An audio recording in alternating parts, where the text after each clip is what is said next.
I never thought silence could be so loud. Standing in my own kitchen at 55 years old, holding my son's phone like it was evidence of a crime I didn't want to believe had been committed, I felt the kind of quiet that screams in your ears and makes your heart pound so hard you wonder if the neighbors can hear it through the walls. My name is Rita, and for 32 years, I believed I was blessed with the kind of son every mother dreams of. Marcus had been my world since the day he was born. My miracle baby. My reason for everything. I raised him alone after his father walked out when Marcus was just 3, and I told myself every sacrifice was worth it. Every double shift at the hospital, every missed vacation, every time I wore the same dress to church functions while making sure he had the latest sneakers, all of it seemed justified because I was building something beautiful. I was raising a good man. But that Tuesday afternoon, when I walked into the phone repair shop to pick up Marcus's device as a simple favor, something inside my carefully constructed world shifted. The young technician behind the counter couldn't have been older than 25, with nervous eyes and hands that shook slightly as he handled the phone, looked around the small shop like he was checking for witnesses before he leaned closer to me. "Ma'am?" he whispered, his voice barely audible over the hum of the fluorescent lights overhead. "I'm not supposed to say anything about what I see when I fix phones. It's against policy, but—" He paused, swallowing hard. "Cancel your cards. Watch out for him." 7 words that felt like a physical blow to my chest. 7 words that made the familiar weight of the phone in my hands suddenly feel foreign and dangerous. 7 words that transformed my 32-year-old son from the boy who used to bring me dandelions and call me his best girl into a stranger I was afraid to know. If you're watching this story and you recognize the feeling of having your world turned upside down by someone you trusted completely, please subscribe to our channel. We're trying to reach 1,000 subscribers, and your support helps us share more stories like this one. Comment below and let us know what city you're watching from. Knowing we're connected across distances somehow makes these difficult stories feel less lonely. I drove home that day, gripping the steering wheel so tightly my knuckles went white. Marcus's phone sitting on the passenger seat like a bomb waiting to explode. Every red light gave me another moment to think about what the technician might have seen. Every turn brought me closer to a conversation I wasn't ready to have, but knew I couldn't avoid. Marcus was waiting for me when I got home, lounging on my sofa, the one I'd saved for 8 months to buy from a clearance sale, with his feet up on my coffee table like he owned the place, which I was beginning to realize with growing dread. Maybe he thought he did. "Finally," he said without looking up from my television, which was showing some financial news program I'd never had any interest in. "What took you so long? I've got places to be." I held out his phone, watching his face carefully for any sign of guilt or nervousness. But Marcus just took it with the casual entitlement I'd somehow learned to accept over the years, sliding it into his pocket without even a thank you. That night, I lay awake staring at my bedroom ceiling, replaying every interaction I'd had with my son over the past few months, the way he'd started asking detailed questions about my retirement accounts, claiming he was just concerned about my financial security, how he'd convinced me to add him to my bank accounts, just in case something happens and you need help managing things, and the power of attorney documents he'd brought over one Sunday after church, explaining that every responsible adult should have these papers in order. I'd signed everything without hesitation because I trusted him completely, because he was my son, and mothers are supposed to trust their children, especially when those children are grown men with college educations and steady jobs. Because I believed that all the love I'd poured into raising him had created someone who would protect me, not prey on me. But lying there in the darkness, I started remembering other things too. The way Marcus had grown distant over the past year, visiting less frequently and spending most of our time together on his phone or laptop. How he'd started making comments about my old-fashioned approach to money, suggesting I was too conservative with my investments and too trusting with my savings. The subtle but persistent way he'd begun questioning my mental sharpness, making jokes about senior moments that didn't feel particularly funny. I remembered the conversation we'd had just last week about the house I'd been living in for 15 years, the house I'd worked overtime for years to afford, the house where I'd created a home for both of us.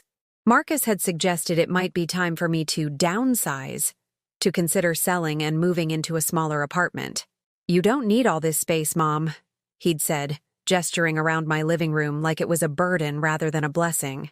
"And the market's really good right now. You could probably get a great price." At the time, I'd felt touched that he was thinking about my future, concerned about my practical needs as I got older. Now, staring at the shadows on my ceiling, I wondered if he'd been calculating something entirely different. I wondered if he'd been figuring out how much equity he could access if I sold the house, how much of my retirement nest egg he could redirect toward his own purposes. The woman I'd been 24 hours earlier would have dismissed these thoughts as paranoid nonsense. The woman I was becoming, the woman that technician's warning had awakened, couldn't ignore the growing pattern of behavior that suddenly made perfect, terrible sense. I thought about my parents, who'd worked their entire lives to leave something behind for their children. My father had been a mechanic who saved every penny he could, and my mother had kept house and raised 4 children on a budget so tight we sometimes ate beans for dinner 3 nights in a row. They'd died within 6 months of each other when I was 48, leaving me a modest inheritance that I'd invested carefully, treating it like the sacred trust it was supposed to be. That money, combined with my nursing salary and the small Social Security benefits I'd started receiving, had finally given me the financial security I'd worked toward my entire adult life. For the first time since Marcus was born, I wasn't living paycheck to paycheck. For the first time in decades, I could afford small luxuries like eating at a restaurant occasionally, or buying myself new clothes without feeling guilty about the expense. And now I was lying awake wondering if my own son, the boy I'd sacrificed everything for, the man I'd been so proud to raise, was systematically planning to take it all away. The next morning brought a phone call that should have been routine, but felt like another piece of evidence I didn't want to collect. Marcus needed me to drive him to the bank because his car was in the shop, or so he said. As I sat in the driver's seat watching him through the bank's glass windows, I noticed how comfortable he looked talking to the teller, how familiar their interaction seemed. When he came back to the car, he was unusually chatty, almost excited. "Good news, Mom. I talked to them about consolidating some of your accounts. It'll be much more efficient this way, and I can help you keep track of everything better." The word consolidating hit me like ice water. I hadn't asked him to consolidate anything. I hadn't even mentioned having trouble keeping track of my accounts, because I wasn't having trouble. I'd been managing my own finances successfully for over 30 years. "What exactly did you consolidate?" I asked, trying to keep my voice steady while my hands gripped the steering wheel. "Just some of the smaller accounts. Nothing major. Trust me. This is what people do when they get to be your age. It's smart planning. Your age." The phrase stung more than it should have. 55 wasn't ancient, and my mind was as sharp as it had ever been. But Marcus had been dropping these little comments for months now, casual references to my advancing years that made me feel like I was already 1 foot in the grave and too senile to manage my own affairs. That afternoon, I called the bank myself. The young woman who answered was polite but cautious when I asked about recent changes to my accounts. "I see that your son has power of attorney," she said.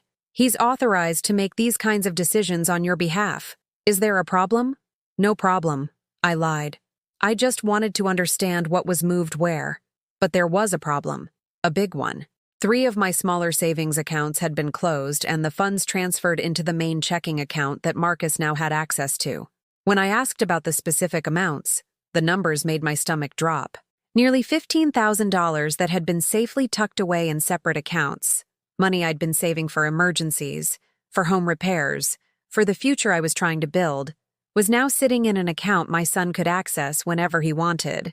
Over the next few days, I started paying attention to things I'd been ignoring or explaining away, like how Marcus had begun showing up at my house at odd times, letting himself in with the spare key I'd given him years ago when he was still in college and might need a place to crash between semesters. Back then, it had felt like keeping the door open for my child. Now it felt like I'd handed a stranger the keys to everything I owned. He'd started going through my mail, too. I caught him one Thursday afternoon sorting through the stack of bills and statements on my kitchen counter, organizing them in a way that seemed more invasive than helpful. "You don't need to worry about this stuff, Mom," he said when he saw me watching. "I've got it handled. You should be relaxing, enjoying your retirement." But I wasn't retired yet. I'd taken early retirement from the hospital where I'd worked for 27 years. But I was still picking up occasional shifts to keep my benefits active and supplement my income. I was 55, not 85, and I was perfectly capable of handling my own mail. The worst part was how natural he made it all seem, how he presented every invasion as a kindness. When I found him on my computer one evening, logged into my email account, he explained that he was just checking to make sure you're not missing anything important. I forwarded a few things to myself, he said casually. Investment opportunities, insurance information, stuff you might want me to look into for you. I wanted to ask him who had given him permission to access my email, but the question stuck in my throat. How do you confront your own child about betraying your trust? How do you look at the person you love most in the world and ask them if they're stealing from you? Instead, I started changing my passwords, quietly, carefully, when Marcus wasn't around. I told myself I was just being cautious, just protecting myself against identity theft or online fraud. But deep down, I knew I was protecting myself against my own son.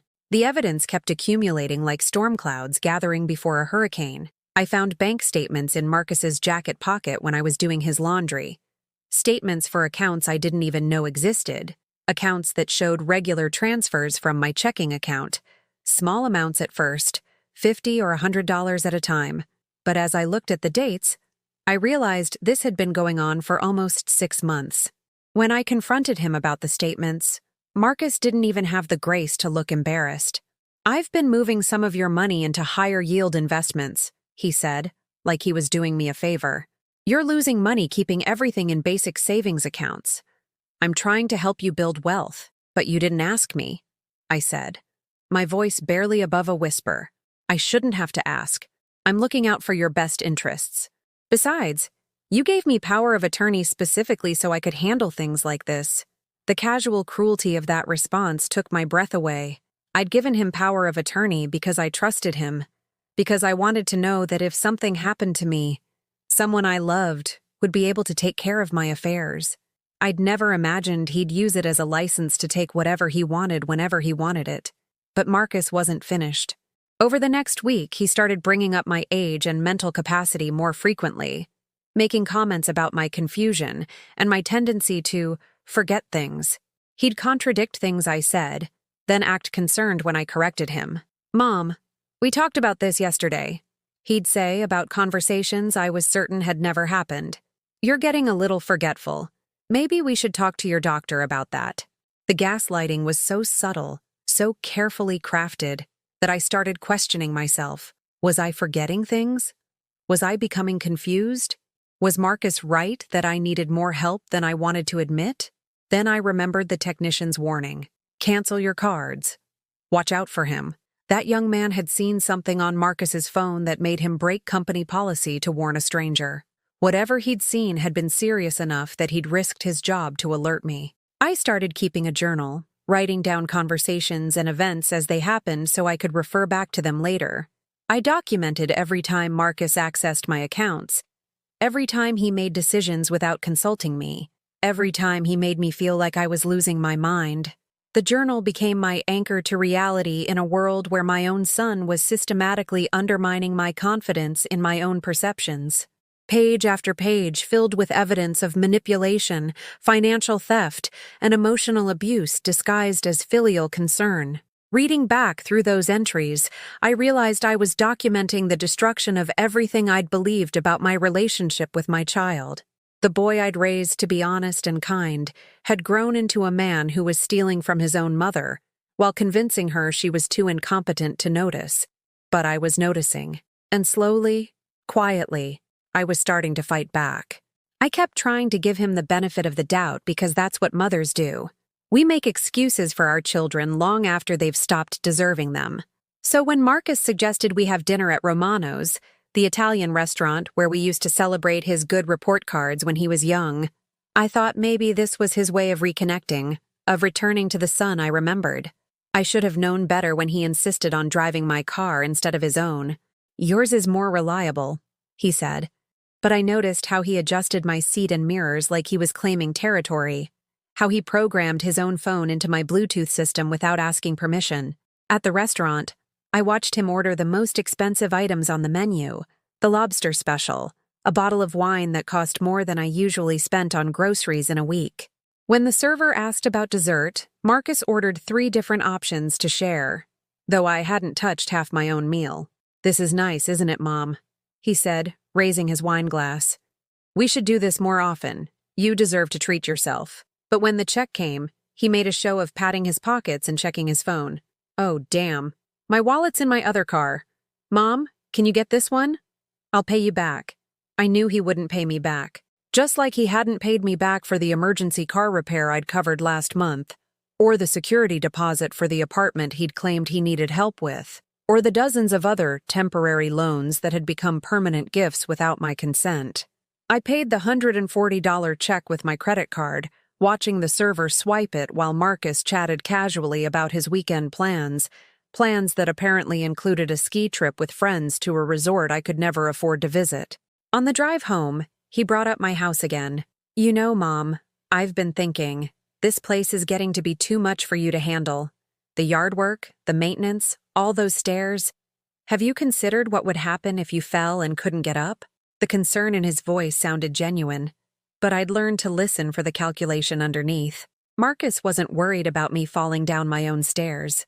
He was worried about the equity in my house sitting there unused when he could be accessing it for his own purposes.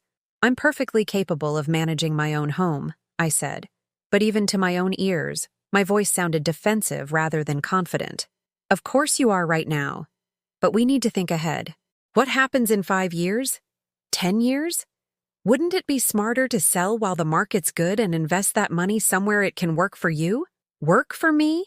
Or work for him?" I was starting to understand that in Marcus's vocabulary, those 2 phrases meant the same thing. The next week brought a visit from Marcus's girlfriend, Jessica, a woman in her late 20s who worked in some kind of financial services and spoke about money with the casual confidence of someone who'd never had to choose between paying the electric bill and buying groceries. I'd met her a few times before, but this visit felt different, more calculated. "Rita, Marcus has told me so much about your situation," Jessica said, settling into my living room like she was conducting a business meeting. "I think it's wonderful how involved he is in helping you plan for your future. My situation, as if being 55 and financially stable was some kind of medical condition that required professional intervention. I've been looking at your portfolio," she continued, pulling out a folder of papers I didn't remember giving her permission to review. "There are definitely some opportunities to optimize your investments. Some of these accounts are barely earning anything." I wanted to point out that my barely earning accounts had been steadily growing for years, that my conservative approach to investing had protected me from the market crashes that had wiped out so many of my friends' retirement savings. But Jessica spoke with such authority, used so many financial terms I didn't fully understand, that I found myself nodding along like a student being lectured by a professor. "The best part is, Marcus can handle all the transfers for you," she said, smiling at him with the kind of admiration I used to see in his eyes when he looked at me. "You won't have to worry about any of the complicated paperwork." That phrase, "you won't have to worry," had become Marcus's favorite way of dismissing my concerns while taking control of my decisions.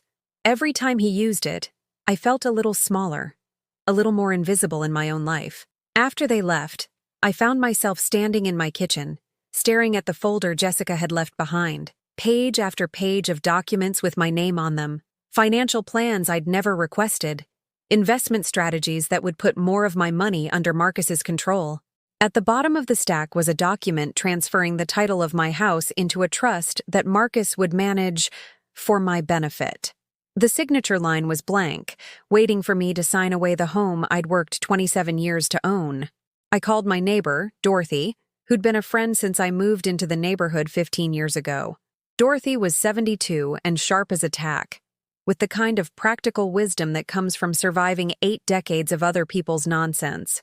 "Honey," she said after I explained what Marcus had been doing, "my late husband used to say that when someone insists on handling your money for your own good, they're usually planning to handle it for their own good. But he's my son," I said, the words feeling hollow even as I spoke them. "That makes it worse, not better." Blood doesn't give someone the right to rob you blind. And that's what this sounds like. Theft dressed up as concern. Dorothy's bluntness was exactly what I needed to hear, but it was also terrifying. If she was right, if Marcus really was stealing from me, then I'd spent 32 years raising a stranger.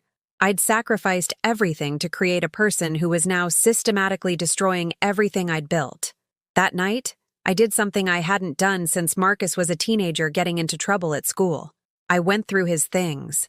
Not snooping exactly, but looking for evidence of the son I used to know, some sign that the boy who used to make me Mother's Day cards was still somewhere inside the man who was taking my money. Instead, I found printouts of my bank statements going back months, detailed analyses of my spending patterns, and what looked like a timeline showing when various accounts would be fully accessible to him. There were notes in his handwriting calculating the potential sale value of my house, estimates of my life expectancy based on actuarial tables, and a business plan for something called Morrison Family Investments that seemed to involve using my assets as collateral for ventures I knew nothing about.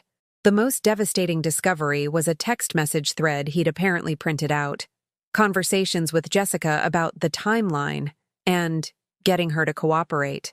In one exchange, Jessica had written, "Just keep telling her she's getting confused. Old people hate feeling incompetent, so they'll go along with anything that lets them feel like they're still in control."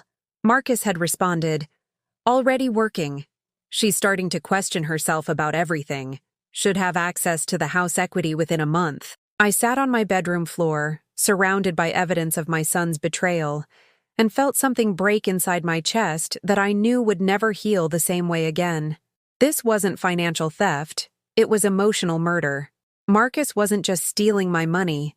He was killing the mother who had loved him unconditionally, replacing her with a confused old woman who needed his guidance to survive. But as I sat there in the darkness, reading the cruel calculations that reduced my love to a business opportunity, I felt something else stirring underneath the heartbreak. Not anger, exactly. Something quieter, but more dangerous. For the first time in months, I wasn't questioning my own perceptions or doubting my own memory. For the first time since this nightmare began, I knew exactly who I was dealing with, and I started to plan. The silence in my house became unbearable after that discovery. Every room echoed with memories of the son I thought I knew, and every corner seemed to hide evidence of the stranger he'd become. I stopped answering the phone when Marcus called, letting it ring until the voicemail picked up, then listening to his messages with a detachment that scared me more than the anger would have. "Mom, you're being weird," his voice would say through the speaker, casual and irritated, like I was inconveniencing him by not being available for whatever manipulation he had planned next. "Call me back. We need to talk about the paperwork Jessica left." The paperwork. Always the paperwork. Documents that would sign away pieces of my life, transfer control of my future to someone who saw me as nothing more than an aging asset to be liquidated. I started having dreams where I was invisible, walking through my own house while Marcus and Jessica redecorated around me, discussing paint colors and furniture arrangements like I was already gone. In these dreams, I would try to speak, try to tell them this was my home, but no sound would come out. I would wake up in the middle of the night with my heart pounding, reaching for the lamp to remind myself I was still real, still here, still alive. Dorothy stopped by one afternoon and found me sitting at my kitchen table, staring at a cup of coffee that had gone cold hours earlier. The house was dark, even though it was mid-afternoon, all the curtains drawn against a world that suddenly felt too bright and too cruel. "Rita, honey, you look terrible," she said, settling into the chair across from me with the careful movements of someone who recognized a crisis when she saw one. "When was the last time you ate something?" I couldn't remember. Food had lost all taste and appeal, becoming just another thing I was supposed to care about but couldn't manage to prioritize. My body was functioning on autopilot while my mind tried to process the complete destruction of everything I'd believed about my life. "He used to bring me flowers," I said, not looking at Dorothy, not looking at anything really. "Every Mother's Day, every birthday, sometimes just because he'd seen them and thought of me.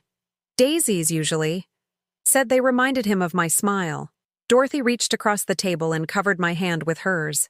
Her skin was soft and wrinkled, marked by age spots and years of hard work, but her grip was strong and steady.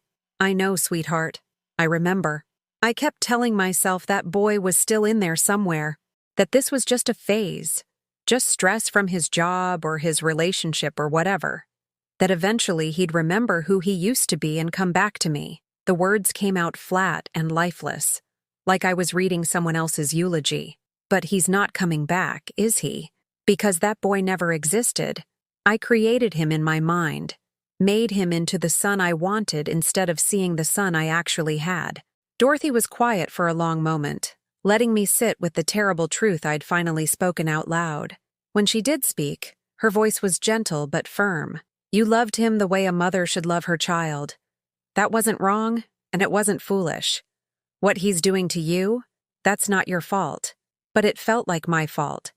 It felt like every choice I'd made as a parent had somehow led to this moment, sitting in my own kitchen feeling like a stranger in my own life. Maybe I'd been too permissive, too giving. Maybe I'd raised him to believe he was entitled to everything he wanted without having to work for it or consider the cost to others. The phone rang again, and this time I didn't even look at the caller ID. I knew it was Marcus, knew he was getting frustrated with my sudden unavailability. Part of me wanted to answer, to slip back into the comfortable routine of being the confused, dependent mother who needed his guidance.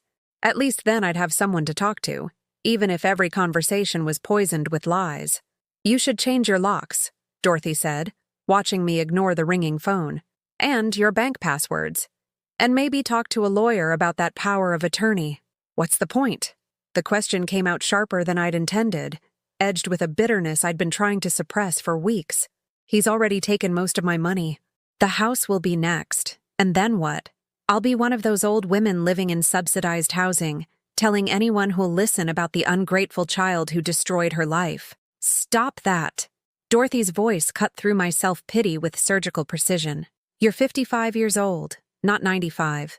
You've got a brain in your head and skills people need.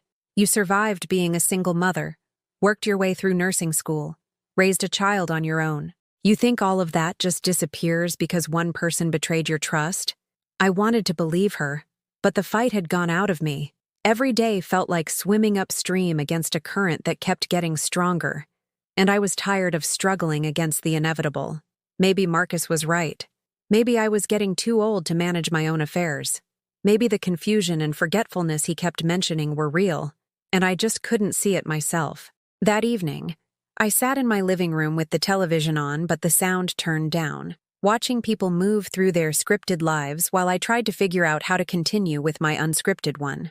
The house felt too big around me, full of empty spaces that used to be filled with purpose and hope. I pulled out the photo albums Marcus had dismissed as worthless when he was cataloging my belongings, turning through pages of memories that now felt like fiction. There I was, younger and happier, holding a chubby-cheeked toddler who was reaching for the camera with sticky fingers. Birthday parties, school plays, graduation ceremonies, a whole life documented in fading photographs that told the story of a love I'd thought was mutual. In one picture, Marcus couldn't have been more than 7 years old, gap-toothed and grinning as he presented me with a handmade card covered in crayon hearts and crooked letters that spelled out, "Best Mom Ever." I remembered that day clearly, how proud he'd been of his creation, how he'd made me promise to keep it forever. I still had that card, tucked away in a shoebox with dozens of others he'd made over the years, evidence of a childhood that had seemed so full of genuine affection, so untouched by the calculating cruelty I was witnessing now. Either that little boy had been an exceptional actor, or something had died in him between then and now. Either way, he was gone, and grieving him felt like mourning someone who had never really existed. The power went out around midnight. Probably another storm that had knocked down lines somewhere in the neighborhood. I sat in the complete darkness of my living room, not bothering to look for candles or flashlights, finding something almost peaceful about the absence of artificial light. In the darkness, I couldn't see the evidence of my shrinking world, couldn't be reminded of all the things Marcus had taken or planned to take. For a few minutes, I let myself imagine what it would be like to just disappear. Not dramatically, not as some kind of statement, but quietly, peacefully, to slip away from a life that had become too painful to inhabit, to spare myself the humiliation of watching my son systematically destroy everything I'd built. But even in my deepest despair, something in me resisted that final surrender. Maybe it was stubbornness. Maybe it was the part of me that had survived 32 years of single motherhood and 27 years of physical and emotional demands as a nurse. Maybe it was just the basic human instinct to keep breathing, keep fighting, even when fighting seemed pointless.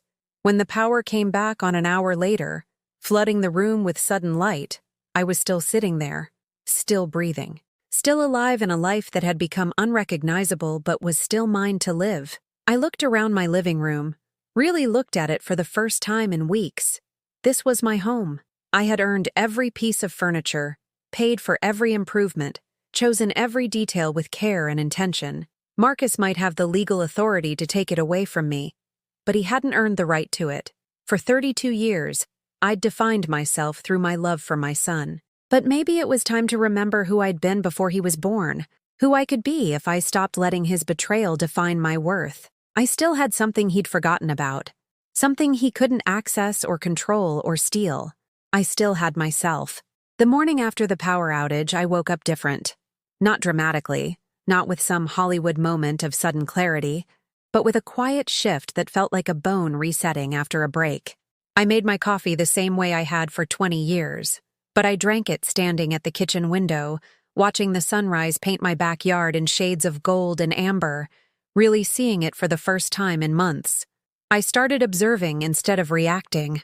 When Marcus called that afternoon, I answered on the fourth ring, keeping my voice neutral and pleasant while I listened to him complain about my recent unavailability. "I've been worried about you, Mom. You haven't been returning my calls, and Dorothy mentioned you seemed upset about something. Are you feeling all right?" Dorothy hadn't mentioned anything to him, of course. Marcus was fishing, trying to figure out why his usually compliant mother had suddenly become unpredictable.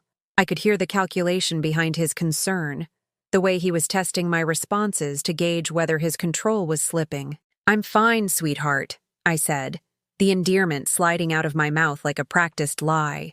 "Just been tired lately. You know how it is."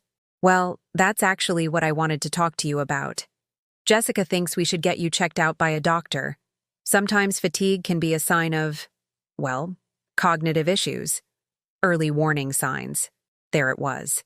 The suggestion, planted so carefully, that my recent behavior was evidence of mental decline rather than awakening awareness. Marcus was already building his case for why I couldn't be trusted to make my own decisions, creating a narrative that would justify taking complete control of my life. "Maybe that's a good idea," I said, surprising him with my agreement. "I'll make an appointment this week." But I wasn't planning to see the doctor Marcus had in mind, the one Jessica had recommended, who would undoubtedly find whatever cognitive problems they needed him to find. I was planning to see Dr. Martinez, who had been my physician for 15 years and knew exactly how sharp my mind was. After I hung up, I sat at my kitchen table and opened a new notebook. Not the journal where I'd been documenting Marcus's betrayals, but something different. Something that felt like the beginning of a plan rather than the end of hope. I started with what I knew for certain. Marcus had access to my checking account but not my credit cards. He could move money between my existing accounts, but couldn't open new ones without my signature.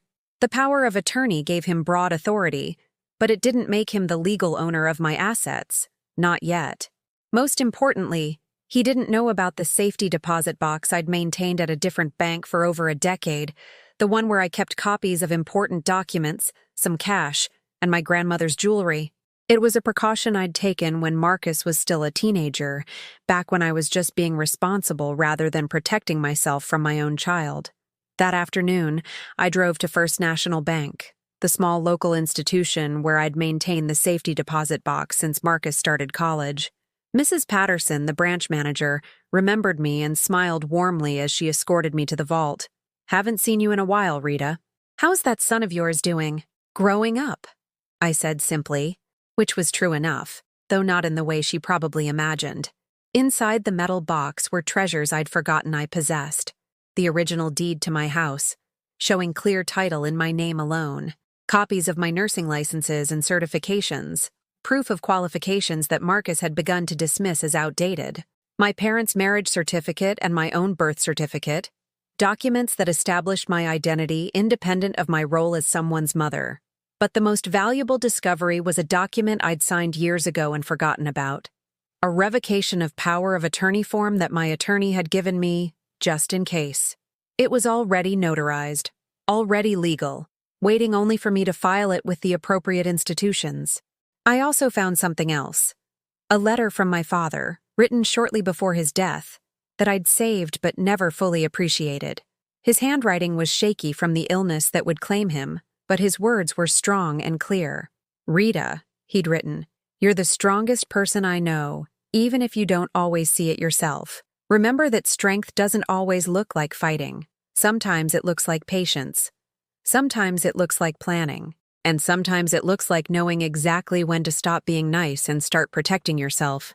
I read those words 3 times, sitting in the quiet privacy of the bank vault, feeling like my father was reaching across years of grief to remind me who I'd been before I'd let love make me vulnerable to exploitation. That evening, I did something I hadn't done since Marcus was a small child. I researched. Not the passive information gathering I'd done when I was trying to understand his behavior, but active, purposeful investigation. I learned about financial elder abuse, about the legal protections available to people in my situation, about the resources that existed for victims of family exploitation. The statistics were staggering. Billions of dollars stolen from older adults every year, most often by their own children or relatives. Stories that sounded eerily familiar. Adult children who gradually assumed control of their parents' finances, who isolated them from friends and support systems, who used gaslighting and manipulation to convince their victims they were incompetent to manage their own affairs. I wasn't alone. I wasn't the first mother to discover that unconditional love could be weaponized against her. And most importantly, I wasn't powerless. I called Dr. Martinez's office and scheduled an appointment for a complete physical and cognitive assessment.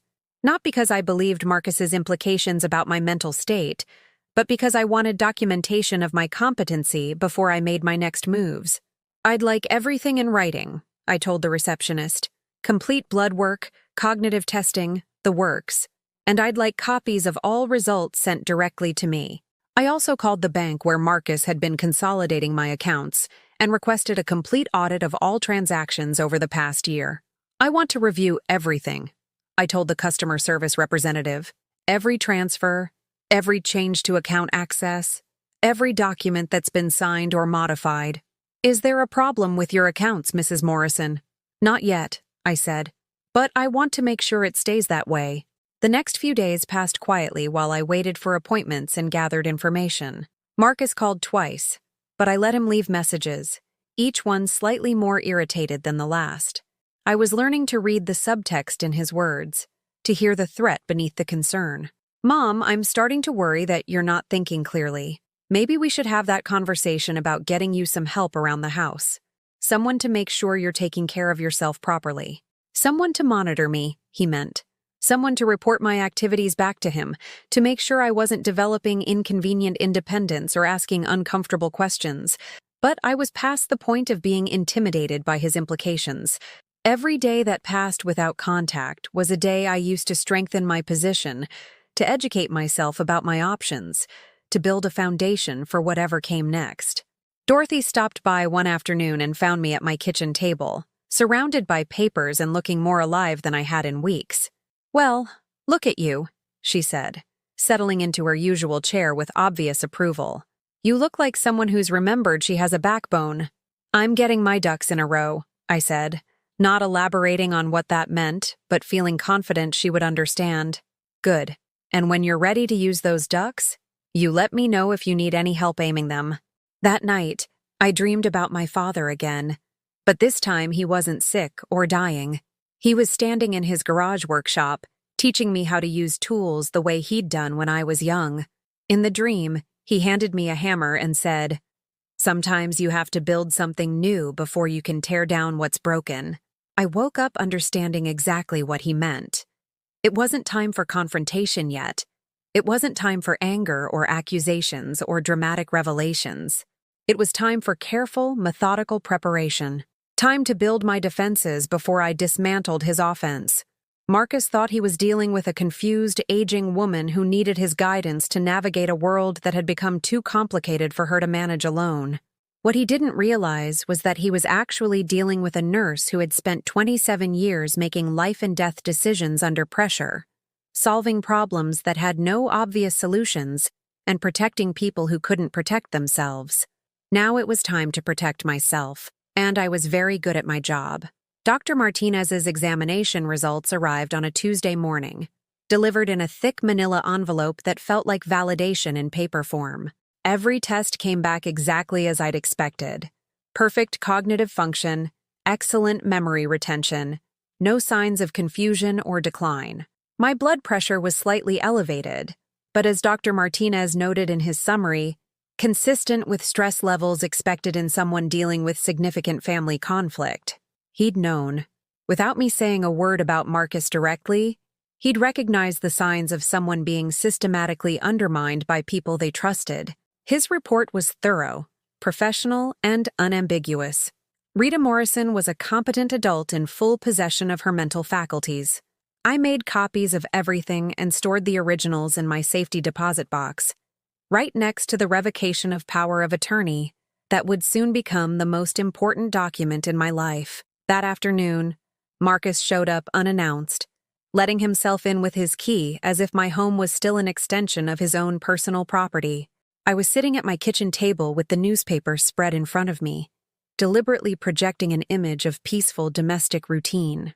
"Mom, we need to talk," he said, not bothering with pleasantries or even a greeting. His tone was sharper than usual, edged with frustration that he was trying to disguise as concern. "I've been doing some thinking about your situation. My situation. As if my life was a problem he needed to solve rather than an existence I was perfectly capable of managing." "What situation is that, honey?" I asked, not looking up from the newspaper, keeping my voice mild and slightly confused. Let him think I was still the compliant mother who needed his guidance. "Your health? Your finances? Your future? I think it's time we made some serious decisions about getting you the help you need." He sat down across from me without being invited, spreading his own papers across my table like he was claiming territory. I recognized some of the documents: the house title transfer, updated financial forms, and what looked like brochures for assisted living facilities. "I found a really nice place about 20 minutes from here," he continued, sliding a glossy pamphlet toward me. "They have different levels of care, so as your needs change, you won't have to move again. And the best part is, we can use the equity from your house to pay for it." The facility in the brochure looked pleasant enough: manicured gardens, smiling elderly residents, cheerful staff members attending to people who looked grateful for the help, but I could read between the lines of Marcus's sales pitch. Once I was installed in managed care, isolated from my support systems and dependent on staff who answered to administrators rather than to me, I would lose the last vestiges of control over my own life. "It looks lovely," I said, flipping through the pages with what I hoped looked like genuine interest. "How much does something like this cost?" "That's the beauty of it, Mom. You don't have to worry about the money. I'll handle all of that for you. All you have to do is pack whatever personal items you want to keep, and everything else gets taken care of. Everything else. My house, my independence, my right to make decisions about my own future. All of it would be taken care of by a son who saw my life as assets to be managed, rather than a woman's autonomous existence to be respected." "When would this happen?" I asked, still maintaining the tone of someone who was grateful for his thoughtful planning. "Well, that's the thing. The waiting list for the good facilities is pretty long, but I talked to someone who said if we could move quickly, like within the next 2 weeks, they might have an opening." 2 weeks. Marcus was accelerating his timeline, probably because my recent unavailability had made him nervous about losing control of the situation. He wanted me secured in managed care before I could develop any inconvenient independence or start asking questions he didn't want to answer. "That seems very fast," I said carefully. "I know it feels sudden, but honestly, Mom, I've been worried about you for months. Living alone in this big house, managing all these financial decisions by yourself, it's too much for someone your age. This way, you can relax and enjoy yourself while people who are trained to help take care of all the complicated stuff." The gaslighting was so smooth, so practiced, that I could see how it had worked on me before. Marcus presented my competence as burden, my independence as dangerous isolation, my autonomy as a responsibility too heavy for someone of my advanced age to bear. But now I could hear the manipulation clearly, like listening to a song with the volume turned up. Every word was calculated to make me feel guilty for wanting to maintain control of my own life, selfish for not being grateful that my loving son wanted to help me. "I suppose I should think about it," I said finally. "Of course, take all the time you need. But don't think too long. Opportunities like this don't come around often." After he left, I sat in my kitchen for a long time, staring at the brochures he'd left behind. The facility really did look nice, and under different circumstances, it might have been a reasonable choice for someone who genuinely needed care. But I knew that once Marcus got me installed there, once I was isolated from my home and my support systems, once my house was sold and my assets were under his complete control, there would be no going back. I was 55 years old, in excellent health, and fully capable of managing my own affairs. The only reason Marcus wanted me in assisted living was to eliminate the inconvenience of having to maintain the pretense that he was helping rather than stealing. That evening, I called 3 different attorneys who specialized in elder law, using a referral list I'd found through my research.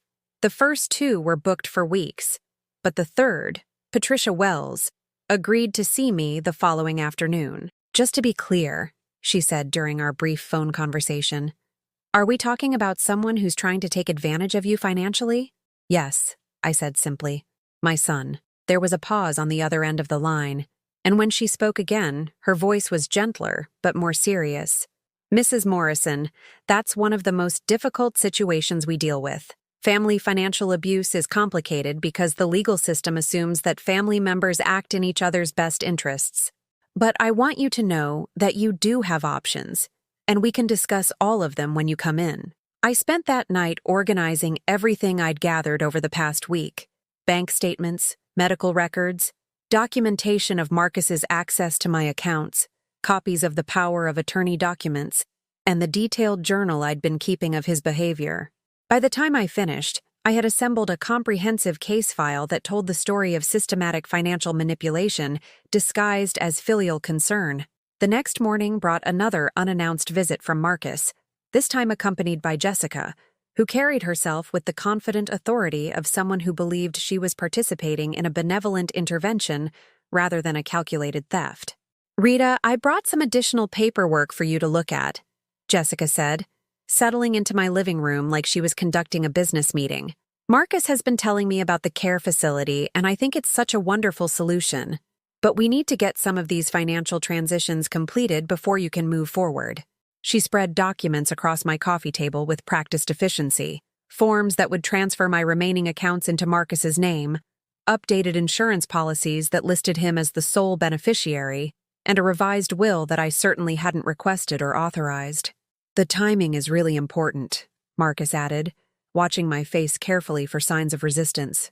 "The facility needs confirmation of payment sources before they can hold the spot, and some of these transfers take a few days to process." I looked at the papers spread across my table, each one representing another piece of my independence that they wanted me to sign away. 6 months ago, I would have trusted their explanations and signed whatever they put in front of me, grateful that my son was taking such good care of my future. Now I could see the documents for what they really were: the final steps in a long-term plan to strip me of everything I'd worked for while convincing me it was for my own good. "This is a lot to process," I said, projecting the careful confusion they expected to see. "Could I have a day or 2 to think it over?" Marcus and Jessica exchanged a look that I wasn't supposed to notice, a moment of silent communication that confirmed they were working as a team against my interests. "Of course, Mom," Marcus said, but I could hear the forced patience in his voice. "But remember, the facility won't hold the spot indefinitely, and some of these financial transfers are time-sensitive." After they left, I gathered all their documents and put them in a file folder. Not because I intended to sign them, but because they were evidence of fraud that my attorney would need to see. In a few hours, I would walk into Patricia Wells's office and begin the process of reclaiming my life. I would file the revocation of power of attorney, secure my accounts, and start legal proceedings to protect myself from further exploitation. But first, I had one more thing to do. I wrote a letter, not to Marcus, but to myself, a reminder of who I was before I let love make me vulnerable, and who I was choosing to become now that I understood the difference between being cared for and being controlled. I am Rita Morrison, I wrote. I am 55 years old, competent, capable, and worthy of respect. I raised a son alone, worked as a nurse for 27 years, and built a life I can be proud of. I will not let anyone, including my own child, convince me that my love makes me foolish or my age makes me incompetent. Tomorrow, the real work would begin. But tonight, for the first time in months, I felt like myself again. Patricia Wells's office was nothing like I'd expected. Instead of intimidating legal books and formal furniture, it felt warm and welcoming. With family photos on her desk and tissues strategically placed within easy reach.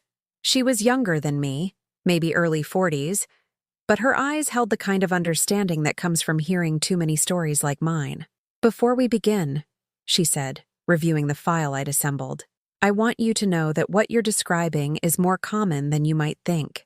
Adult children who exploit their parents financially often follow very similar patterns, and you've done an excellent job documenting everything.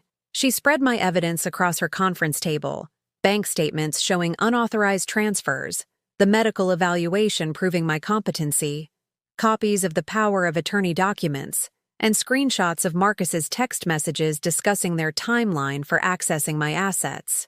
This is textbook financial elder abuse, she continued, her voice matter-of-fact but not unkind. The good news is that you caught it before he could complete the theft. The power of attorney is legitimate, but it doesn't give him ownership of your assets, only management authority, which you can revoke at any time. What happens when I file the revocation? I asked. Everything stops. His access to your accounts, his authority to make financial decisions on your behalf, his ability to transfer your assets, all of it ends immediately. But Rita, you need to understand that this will likely destroy your relationship with your son permanently. Are you prepared for that? I thought about the little boy who used to climb into my bed during thunderstorms, who'd cried when his pet hamster died, who'd hugged me so tightly on his first day of school that I'd been the one who almost cried. Then I thought about the man who'd spent months calculating how to steal my life savings while convincing me I was too confused to notice. The relationship was already destroyed, I said quietly. I'm just finally admitting it. We spent 2 hours going over my options, preparing documents, and planning what Patricia called financial triage, immediate steps to protect my remaining assets. By the time I left her office, I had a clear action plan and the legal backing to execute it. The first call I made was to my bank, using a script Patricia had helped me prepare. This is Rita Morrison, account holder for checking account ending in 4847. I need to immediately revoke power of attorney access for Marcus Morrison and place a fraud alert on all my accounts. The process was surprisingly simple. Within an hour, Marcus's access to my accounts was terminated, and new security protocols were in place that required my physical presence and photo identification for any significant transactions. The second call was to the assisted living facility Marcus had been pressuring me to consider. I'm calling to inform you that any communications you've had with my son Marcus Morrison regarding my potential residency were unauthorized, I said to the admissions coordinator.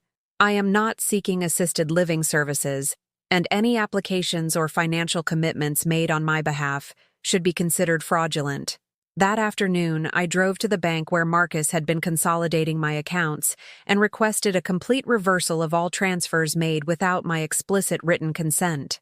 The process would take a few days, but the manager assured me that Marcus's unauthorized access qualified as identity theft, and the bank would work to recover my money. Then I went home and waited. Marcus called that evening, and I could hear the confusion in his voice even before he spoke. Mom, I'm having some kind of problem with the bank. They're saying my access to your accounts has been revoked, but that has to be a mistake. Can you call them tomorrow and get this straightened out? It's not a mistake, Marcus, I said, my voice steady and calm. I revoked your power of attorney today. The silence on the other end of the line stretched so long I wondered if the call had dropped. When he finally spoke, His tone had shifted completely. No more false concern. No more manipulative gentleness. What the hell are you talking about? You can't just revoke it.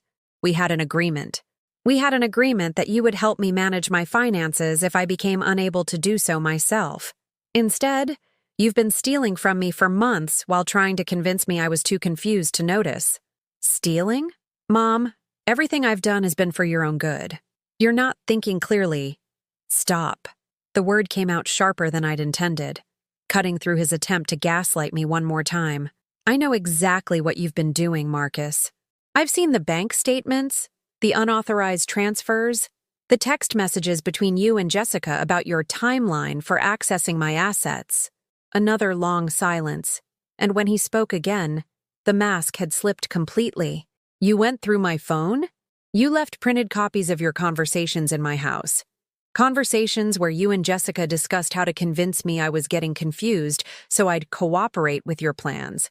Conversations where you calculated the sale value of my house and estimated how long you thought I'd live. I could hear him breathing on the other end of the line, probably trying to figure out how to salvage a situation that had spiraled completely out of his control. Look, Mom, I think you're misunderstanding some things. Why don't I come over tomorrow and we can talk this through? No. The word felt powerful in a way I hadn't experienced in months. You're not coming to my house anymore, Marcus. I've changed the locks, and you're not welcome here. You can't just cut me out of your life. I'm your son. You're a thief who happens to share my DNA, I said, surprised by how calm I sounded even as my heart pounded. Being my son gave you access to my trust, my home, and my financial information. You used all of that to steal from me while trying to convince me I was losing my mind. I never stole anything. Everything I did was legal. Having legal authority doesn't make theft ethical, Marcus, and it doesn't make emotional abuse acceptable. Jessica's voice suddenly came through the phone in the background, clearly coaching him on what to say next. I could hear her whispering urgently, though I couldn't make out the words. Mom, listen to me, Marcus said, his tone shifting to the false concern I'd learned to recognize. I think you're having some kind of episode. This paranoia, these accusations. This isn't like you. Maybe we should get you to a doctor. I've already been to a doctor, I interrupted. Complete cognitive evaluation, blood work, the whole thing. Perfect mental health, no signs of confusion or decline. I have the documentation right here. The silence that followed was different from the others. Heavier, more final. I could practically hear him realizing that all his careful manipulation, all his systematic undermining of my confidence, had failed to achieve what he'd planned. You think you're so smart, he said finally, his voice cold in a way I'd never heard before. But you're going to regret this. You'll end up alone in some state facility because you were too stubborn to let people who actually care about you help. People who actually care about me don't steal my money while telling me I'm too confused to manage my own life, I replied. People who actually care about me don't try to convince me to sign away my house so they can access the equity. Fine, he said, and I could hear Jessica talking more urgently in the background. You want to do this the hard way? We'll see how independent you are when you don't have anyone left to help you. I don't need help from people who help themselves to what's mine, I said. Goodbye, Marcus. I hung up the phone and sat in my kitchen, listening to the silence that followed. It wasn't the lonely silence I'd been living with for months. It was peaceful, clean, like the quiet that comes after a fever breaks. My phone rang again almost immediately, but I didn't answer.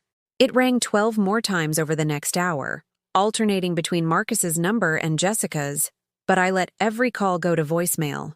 When I finally listened to the messages the next morning, they told the story of two people who'd realized their carefully orchestrated theft had been discovered and dismantled.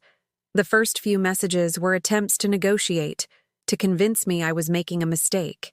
The later ones were threats disguised as concern, warnings about what would happen to an elderly woman living alone without family support. But I wasn't elderly. I wasn't alone, and I wasn't afraid. For the first time in months, I was free. 3 months later, I stood in my garden on a crisp October morning, planting bulbs that would bloom next spring. My hands were dirty with soil, my back ached slightly from bending over, and I had never felt more alive. The daffodils and tulips I was placing in the earth were an act of faith in my own future, a promise to myself that I would be here to see them grow. The bank had recovered almost all of my money. Marcus's transfers were reversed. His unauthorized access was documented as identity theft, and the investigation had revealed additional attempted frauds that I hadn't even discovered. Patricia Wells told me I was lucky. Many people in similar situations never recover more than a fraction of what was stolen from them. But luck had nothing to do with it. I'd saved myself by refusing to accept the narrative that love meant letting someone destroy me. Dorothy came over that afternoon, as she did most days now.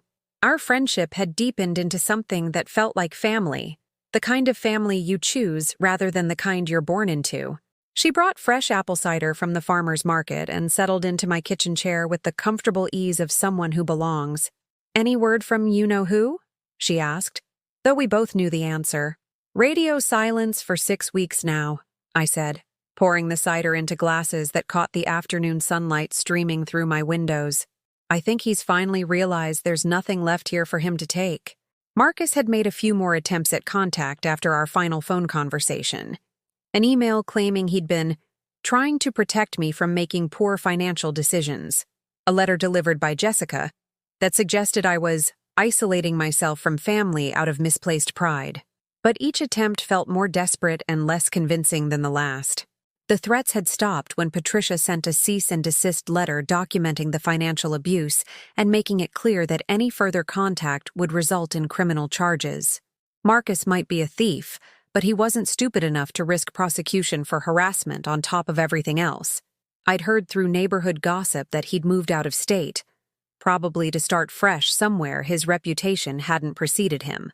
Part of me wondered if there was another trusting parent in his future, another source of easy money disguised as filial concern.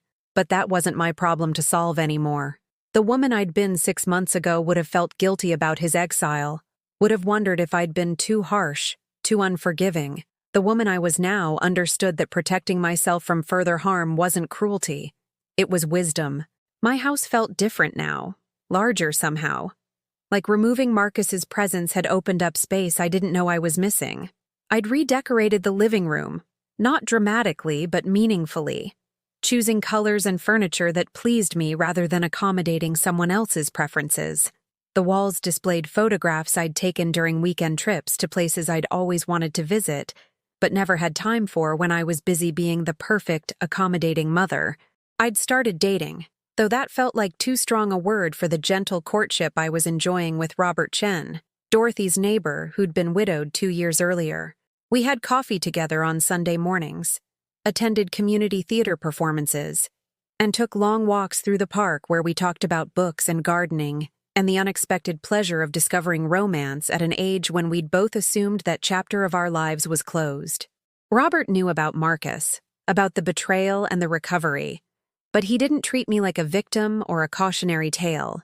He simply accepted that I was a woman who'd survived something difficult and emerged stronger, the way people our age had learned to do with all of life's inevitable challenges. "I keep thinking I should feel sadder about losing my son," I told Dorothy one afternoon as we sat on my back porch, watching the leaves change colors. "But mostly I feel relieved.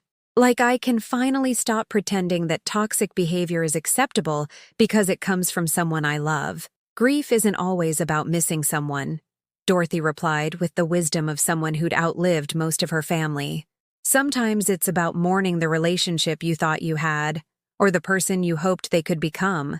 You can grieve the son you wanted Marcus to be without missing the man he actually turned out to be." I'd returned to work part-time at the hospital, not because I needed the money anymore, but because I'd missed the sense of purpose that came from helping people heal. My colleagues welcomed me back with warmth that reminded me I had value beyond my role as someone's mother, skills that mattered in the world regardless of my family relationships.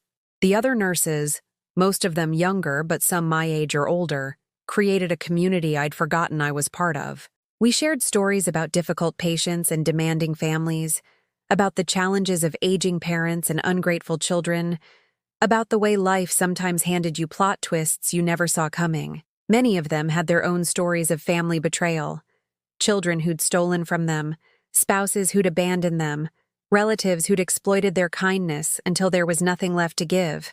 But they'd survived, rebuilt, found ways to create meaning and joy despite the disappointments that could have destroyed them. I learned that resilience wasn't something you either possessed or lacked. It was something you practiced, like a muscle that grew stronger with use. Every day I chose to move forward rather than backward, to build rather than mourn, to protect myself rather than accommodate people who meant me harm. I was exercising that resilience. The holidays came and went without the family drama I'd endured for years. Instead of cooking elaborate meals for people who criticized everything while contributing nothing, I spent Thanksgiving with Dorothy and her extended family, where I was welcomed as an honored guest rather than taken for granted as unpaid domestic help. Christmas morning found me volunteering at the hospital, working with patients who couldn't go home to their families. It was meaningful work that reminded me why I'd become a nurse in the first place, not to enable dysfunction, but to provide comfort and healing to people who needed genuine care rather than manipulation disguised as love. On New Year's Eve, Robert and I attended a small party at the community center, dancing to music from our youth and making gentle resolutions about the year ahead. As midnight approached, I realized I hadn't thought about Marcus in weeks, hadn't wondered what he was doing, or whether he ever thought about the mother he'd tried to exploit. That absence of worry felt like the deepest healing of all. When I got home that night, I found a letter in my mailbox, not from Marcus, but from a young woman named Sarah, who'd somehow heard my story through Dorothy's network of friends and acquaintances. She was dealing with her own family financial abuse situation, feeling isolated and confused, wondering if she was overreacting to her brother's help with her inheritance. I called her the next morning and invited her for coffee, sharing my story without shame or embarrassment, helping her recognize the patterns I'd learned to identify too late in my own situation. By the end of our conversation, she had the phone number for Patricia Wells and a plan for protecting herself before the theft could progress further. That's when I understood what my experience had been preparing me for, not just my own recovery, but the ability to help other people avoid or escape similar betrayals.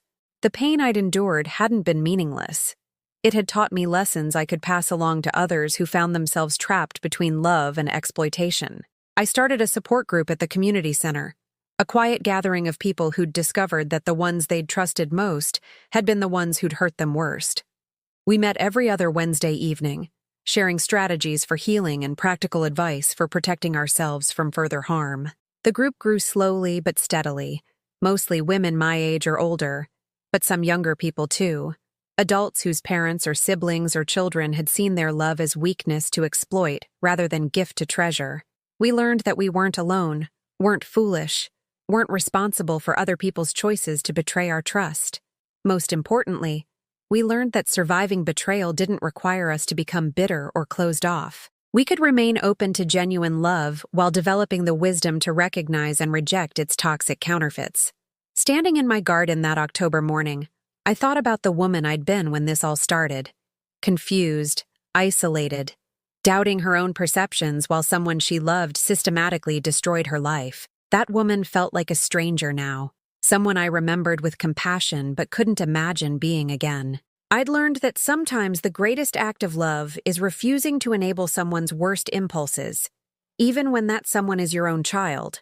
I'd learned that dignity isn't something other people can take from you. It's something you either choose to keep or choose to surrender. And I'd learned that it's never too late to save yourself, no matter who you have to save yourself from. The bulbs I planted that morning would bloom next spring, bright and resilient after surviving the winter underground, just like I had.